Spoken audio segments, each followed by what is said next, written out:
Les previews du top 14, 11e épisode. Comme hier, on repart en Auvergne-Rhône-Alpes et comme hier, avec notre Oui, correspondant sur place, Nicolas Zanardi. Salut Nicolas. salut Baptiste, plus belle région Et du vous, monde, tout le monde le sait. et vous l'aurez compris, grâce à l'habillage, on va parler donc de l'ASM Clermont-Auvergne.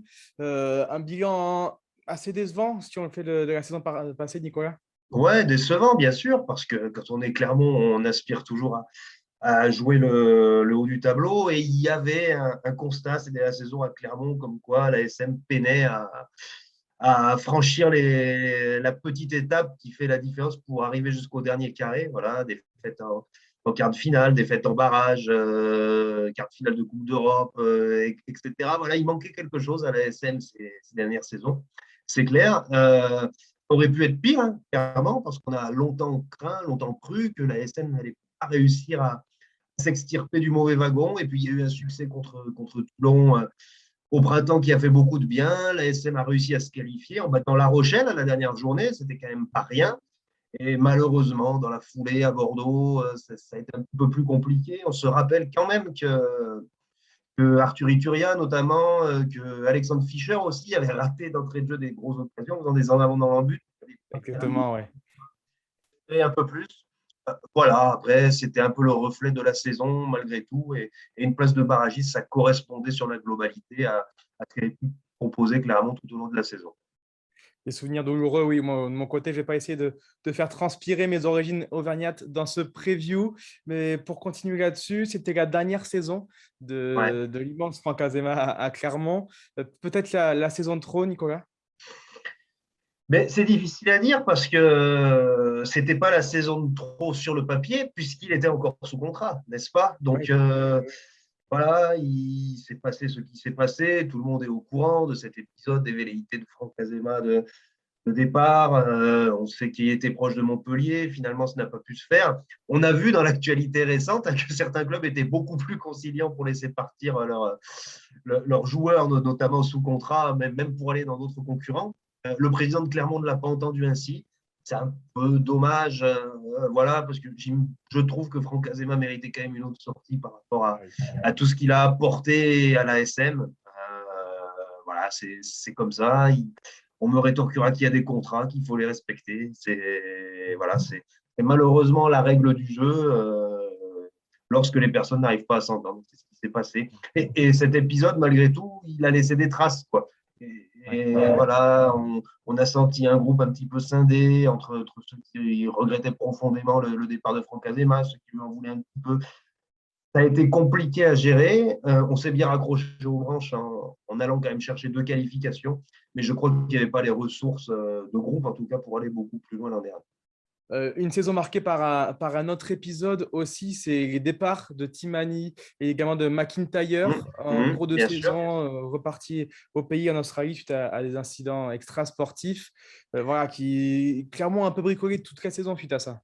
Ouais, bah, surtout le départ de Timani, qui a été très, très lourd à digérer. Lui, au contraire de Franck Azema, on l'a laissé partir. C'est un exemple. Et pour le coup, ça a été une grosse perte sportive, beaucoup plus que Jake McIntyre, qui n'était que la doublure de Camille Lopez. Voilà, Timani, au niveau du pack, notamment dans le secteur de la couche. Clermont a souffert notoirement, j'ai envie de dire, en fin de saison dernière.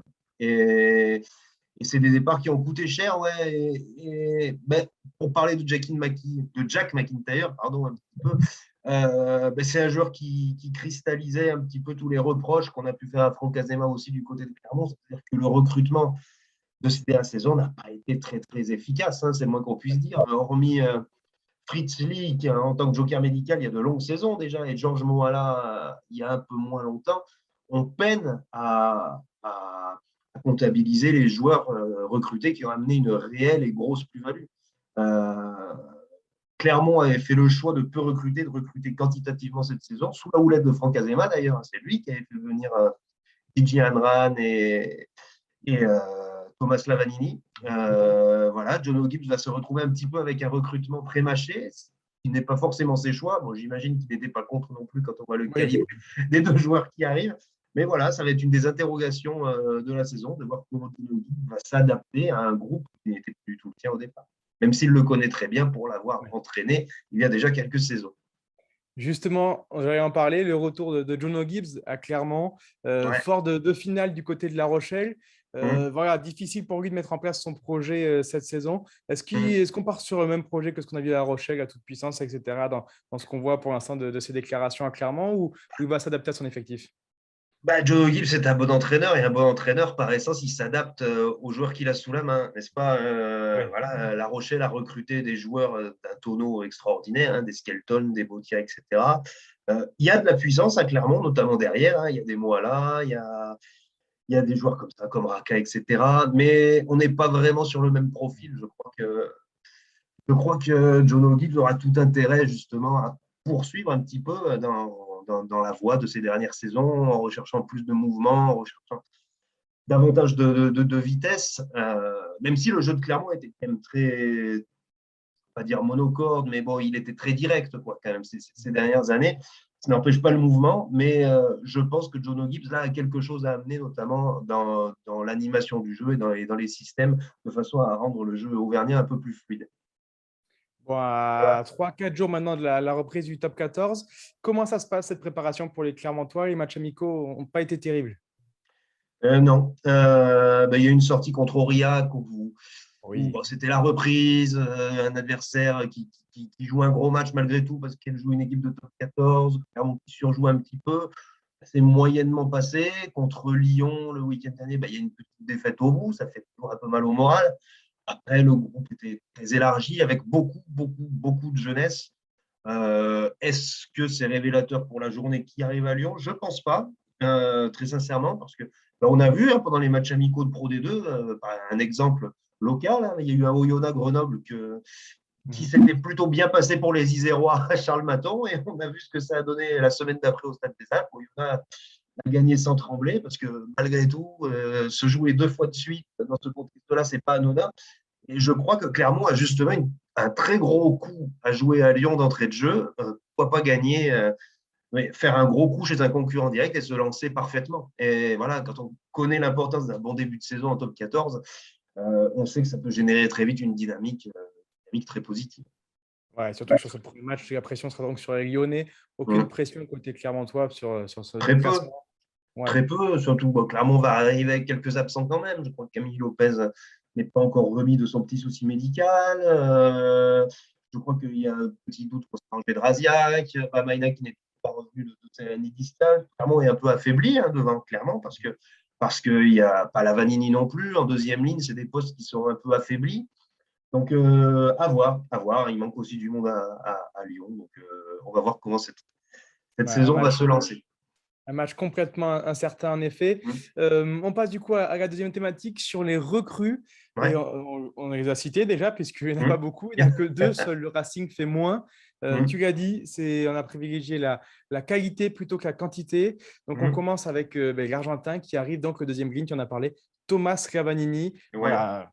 Vieille Tu fais connaissance du championnat qui va apporter ce qui manquait un petit peu à la SM ces dernières années. On sait que les adversaires de Clermont aimaient aller chatouiller un petit peu dans le combat en se disant que le secteur des rucks n'est pas celui où les Jaunards répondaient toujours présents, ou étaient susceptibles d'avoir des gros trous pendant 20 minutes, pendant une demi-heure, pendant une mi-temps. Voilà, on pense du côté de Clermont que la Vanini peut amener non seulement cette densité, mais aussi cette hargne, quoi. Alors peut-être un supplément aussi d'indiscipline, c'est pas interdit. Mais voilà, c'est un profil en tout cas de joueur qui manquait peut-être un petit peu. La réserve étant qu'on dispute le rugby championship et avec les matchs internationaux, Clermont ne l'aura pas toute l'année. Voilà. Mais on a vu, n'empêche, qu'il avait fait l'effort de venir participer à la préparation. Donc on sent un joueur qui a très envie de s'intégrer et d'apporter un plus à sa nouvelle équipe. Voilà, comme tous les joueurs du rugby championship, Hum, le nouveau Clermonton devrait porter ses nouvelles couleurs qu'en décembre prochain, c'est si tout ça. va bien. On Hum. rappelle que Gavanini est annoncé à 2,01 m, 122 kg. Voilà, Ah oui, non, ça, c'est ça pose le intriguant. décor. Ouais, ouais. Ouais. Et la deuxième et dernière recrue, donc, c'est JJ Amrahan, le premier Irlandais à porter le maillot des Jaunards Bourreau des Clermontois du côté des Munster en Ouais. décembre. Et une très belle doublure aussi pour Camille Lopez. Ouais, il avait marqué beaucoup de points au propre comme au figuré, quelque chose comme 26 points, 24 points, je ne me souviens plus exactement, lors de la victoire du Munster à Clermont, qui avait fait couler beaucoup d'encre. On se rappelle que Clermont avait une avance énorme Ouais. et avait chuté à la fin, notamment parce que Didier Rand, ce jour-là, avait tout enquillé au pied. C'est une vraie interrogation. Sur le papier, oui, c'est une super doublure pour Camille Lopez. Dans les faits, je vais attendre de voir parce que d'expérience maintenant, je crois que les Irlandais ont quand même relativement du mal à s'imposer en France, notamment ceux qui jouent derrière. On se rappelle que Hector Racing, ça n'a pas fait, que Madigan à Bordeaux-Bègles, ça n'a pas fait non plus. Les Irlandais ont un jeu très différent du nôtre, beaucoup plus structuré, beaucoup plus cadré, beaucoup plus calibré. Alors certes, il y a un entraîneur néo-zélandais à Clermont, ça va peut-être aider à l'intégration, mais bon, c'est Xavier Sadourny qui entraîne derrière, qui franchouillard, j'ai envie de dire, et c'est pas péjoratif du tout dans Ouais. son approche du jeu. C'est une vraie interrogation. Voilà. Sur le papier, en tout cas, il est certain que la SM recherchait une doublure fiable à Lopez, parce que les dernières, ce n'était pas le cas, que ce soit Rory Jennings, McIntyre, et on en a déjà oublié. Là, sur le pédigré, sur le CV, c'est un très beau joueur qui arrive. Et on va le voir à l'œuvre dès ce week-end, en espérant pour Clermont que tout se passe bien pour lui. Ouais, voilà, c'est un joueur qui a été élu 2 fois buteur d'or dans le Pro 14, ce championnat Ouais, de ouais. ce ancienne Ligue Celt. Voilà, c'est voilà, de bons Sur la espoirs. qualité de buteur, il n'y a pas trop d'interrogations. Après, c'est dans la capacité à mener le jeu, à communiquer, à faire jouer son équipe qu'il sera attendu. Voilà, il pourra toujours compter sur Morgan Parra, bien sûr. Mais Morgan Parra, à son âge, il ne peut plus tout faire tout seul, même s'il l'a souvent fait encore l'an dernier. Ouais. Euh, voilà, c'est une vraie interrogation, mais c'est intéressant de voir comment ce joueur va pouvoir s'intégrer. Et ce même joueur, dans les colonnes du middle, lorsqu'on a fait la saga au milieu de l'été, nous déclarait que voilà, il était barré en Irlande pour peut-être des problèmes de gestion de jeu, mais que Mmh. pour jouer au rugby, justement, plus que son pied, il était content de rejoindre un pays où il faisait plus beau, plus chaud que l'Irlande, où il Ouais, apprécie particulièrement ces c'est des conditions. discours convenus de début de saison, ça. Après, il va falloir Exactement. Donc, voir comment il plein s'entend avec d'espoir tous à ses voir ce que ça donne. partenaires, comment il se trouve. Voilà, mais sur le papier, en tout cas, je le répète, ça paraît une bonne recrue. Ouais. Une dernière recrue, c'est un petit clin d'œil quand même, parce qu'on n'a pas encore Ouais, parlé, mais c'est dans le staff. C'est David et oui. Zerakashvili qui fait son retour après un an à La Rochelle dans les valises de Mm. Jono Gibbs également. Voilà, c'est une très bonne recrue pour la SM aussi. Ben, c'était sur son départ qui était une Oui, anomalie. oui, oui. Il habitait toujours à Clermont, de toute façon. Hein, il ne se rendait à La Rochelle que 2 fois par semaine en voiture pour faire ses séances de mêlée. Il n'a jamais vraiment quitté la ville. Mm. Voilà, c'est la normalité, j'ai envie de dire, son retour. Alors, il y a eu une transition avec Didier Besse qui ne s'est pas faite parce que quasiment travailler avec son adjoint toujours, ce qui se comprend aussi. Il arrive ce qui devait arriver, j'ai envie de dire. Voilà, David Zerakashvili va prendre ses fonctions. C'est d'autant moins anodin que la mêlée n'a pas été toujours très performante à Clermont l'an dernier. Il y a des piliers qui sont en devenir, hein, Falatea, Ojovan, qui ont doublé un petit peu Rabat Slimani de la hiérarchie, qui l'ont même poussé un petit peu à s'exiler sur le côté gauche de la mêlée. On va voir comment David Zerakashvili va les faire travailler et va tâcher de redonner à Clermont la mêlée que ce club mérite, parce que ça fait partie de l'ADN clermontois d'avoir une mêlée dominante. Et de toute façon, on ne gagne pas de titre, on ne se qualifie pas si on n'a pas une conquête un minimum performante. Très bien. Et côté départ, donc, il y a 3 départs également. Il y en a un qu'on a déjà cité, c'est Hum. Rory Jennings. On ne va pas dire grand-chose de lui, son passage Non, à Clermont est raté. En même temps, c'était un recrutement un peu en panique parce qu'il n'y avait c'est plus pour que faire Camille le Lopez nombre. à Voilà, l'ouverture. Voilà. faut pas, voilà. Passons à On autre chose. n'attendait pas grand-chose de lui, mais on a quand Non. même été déçus. Donc, on ne va pas s'attarder plus. Par contre, Ouais, ensuite, non. il y a 2 Samoans. Le premier, c'est Peter Betham, qui était Hum. un peu sur la fin aussi. Qu'est-ce qu'on peut en dire? Mais qui a rendu de fiers services, voilà, un peu rattrapé par son âge. Mais bon, j'en garde le souvenir d'un joueur très élégant, qui est capable de jouer à l'aile, capable de jouer au centre, capable de ronger son frein quand il n'était pas dans le groupe, qui répondait toujours présent. C'est une petite perte quand même. C'est quelqu'un qui pouvait faire des matchs. Après, on sait que Clermont est limité par le salary cap d'une part et par le nombre d'étrangers d'autre part. Voilà, c'est un peu le même cas de figure que Nanaï Williams. C'est une perte une perte sportive, mais qui peut s'expliquer par des facteurs autres que sportifs, tout simplement. Et le dernier, donc, comme tu l'as dit, c'est Tim Williams. Ouais, Personnellement, je trouve que c'est une grosse perte pour la SM. Pompier de service, on l'a vu dépanner partout, notamment dans cette année, c'est dans ça, l'année dernière, où clairement il y a eu beaucoup de blessés. c'est Il ça. pouvait dépanner partout à l'arrière. Et voilà, dans une saison, dans cette saison de top 14 qui est souvent longue et émaillée de blessures, il était quand même très, très utile aux Jaunards. Ah oui, bah, il a fait des matchs à l'ouverture, il a fait des matchs à l'arrière, à l'aile, il a dépanné des bouts de match au centre. C'était l'utility back, entre guillemets, par excellence. Souvent plutôt performant, hormis quand il s'agissait comme ça arrive malheureusement souvent en top 14, des matchs assez stratégiques où il faut jouer au pied, c'était pas trop sa tasse de thé. Effectivement, il a rendu de fiers services à Clermont et un peu comme pour Peter Betham, on s'est heurté au salary cap, on s'est heurté au nombre de gifs, on s'est heurté à tout plein de données qui ont précipité son départ, pas n'importe où en plus, pour le Stade C'est Toulousain, ça. où je pense qu'il pourra s'éclater, clairement, Ah oui. et ça pourrait être une des super pioches pour le Stade Toulousain, parce qu'il a tout pour s'accorder au style toulousain dans son registre plein de fulgurance, d'improvisation. Il a tout pour plaire là-bas, et je suis persuadé qu'il va y réussir. À n'en pas douter, je suis d'accord avec toi. On passe à la troisième thématique sur l'effectif.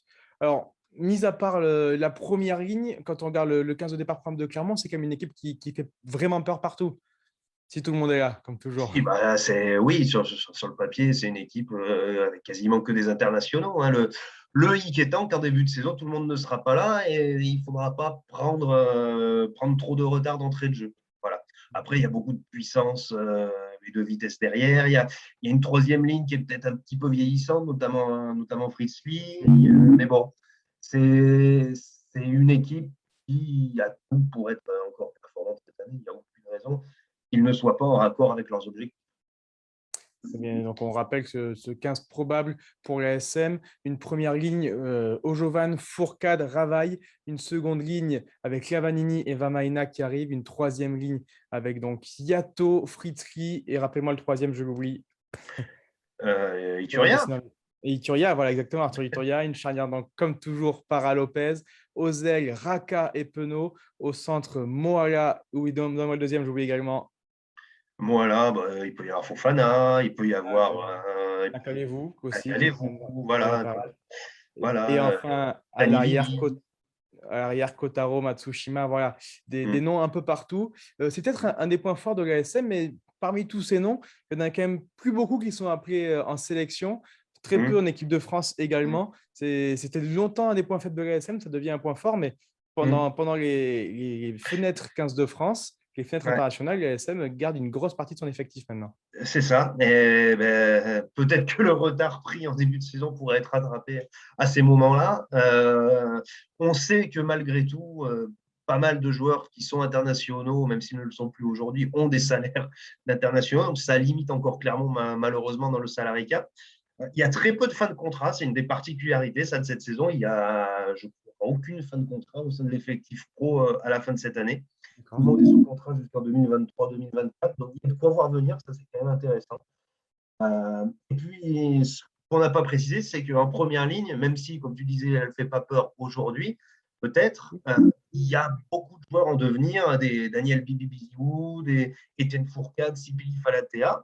Sibili Falatea qui est déjà international, Étienne Fourcade qui a été tout proche de l'aide et qui le sera certainement un jour, Bibi Biziou qui est international U20 et qui va probablement exploser cette année. Il y aura un vrai renouvellement à faire. David Zirakashvili va y veiller, mais je suis persuadé que les joueurs de première ligne de Clermont, qui ne sont peut-être pas les longs couteaux aujourd'hui, vont être très très difficiles à jouer, peuvent s'installer pour de longues années. Jovan également aussi, hein, Oui, bien le, sûr, bien le sûr, bien sûr. Moldave qui devrait s'entendre avec son voisin géorgien David Dirakashvili. Est-ce que tu vois un secteur fort en particulier côté SM pour cette saison à venir? Toujours la puissance dans les duels. Voilà, quand on a des Yato, quand on a des Raka, quand on a des Moala, on n'a jamais perdu un match d'avance. On a des joueurs qui sont capables de mettre l'équipe dans l'avancée en permanence, qui sont capables de gagner les duels, etc. Ce serait intéressant d'ailleurs de voir quelle utilisation John O'Gill va faire de Yato, qui était un petit peu l'impact player par excellence sous l'ère de Franck Azema. Est-ce qu'il va en faire un vrai titulaire incontournable, quelqu'un qui démarre tous les week-ends? J'ai tendance à penser que oui. Et ça rajoutera un baril en plus dans les armes clermontoises. D'accord. Est-ce que tu vois un point faible à cette équipe clermontoise, du coup? Ben, c'était la mêlée l'an dernier, clairement. Peut-être un investissement dans les phases des rucks qui est sur courant alternatif. Il y a des matchs où ils sont capables de se faire mal et de concasser l'adversaire, d'autres matchs où ils se font marcher dessus sans explication parce que leur implication est plus faible, tout simplement. Et ils ont un système de jeu, du moins ils avaient un système de jeu qui nécessitait beaucoup d'efficacité dans les phases de ruck, car il faut, pour que le jeu clermontois se mette en place, être très peu nombreux dans les rucks. Dès lors qu'il y a plusieurs joueurs consommés, l'équipe perd considérablement de son efficacité. C'est vrai pour toutes les équipes, mais peut-être plus encore dans le cadre du jeu clermontois, parce que c'était un jeu, sans être péjoratif, un petit peu individualisme, qui se reposait beaucoup sur la qualité individuelle des joueurs. On essaye de mettre des facteurs X en position de jouer des duels. Et or, si ces facteurs X se retrouvent face à des rideaux denses, ils ne peuvent malheureusement pas faire grand-chose. Donc, à voir si John O'Gill va réussir à inculquer à son équipe une vraie faim, une vraie envie de concasser tout le monde dans le combat pour les phases. Est-ce que tu serais d'accord avec moi pour dire également qu'en termes de nombre de joueurs, l'effectif est peut-être un peu dégarni à l'arrière? On a seulement 2 ouvreurs, seulement 4 ailiers, seulement 2 arrières. Est-ce que voilà, si on a une mauvaise série de blessures, ça peut être juste pour les C'est les Clermontois? conséquences du salary cap. On constitue son effectif comme on peut. On a vu aussi que sur les matchs amicaux, de nombreux jeunes ont mis le nez à la fenêtre, justement sur ces postes-là. Joueur arrière, le petit Giral, notamment, qu'on a beaucoup vu pendant la préparation.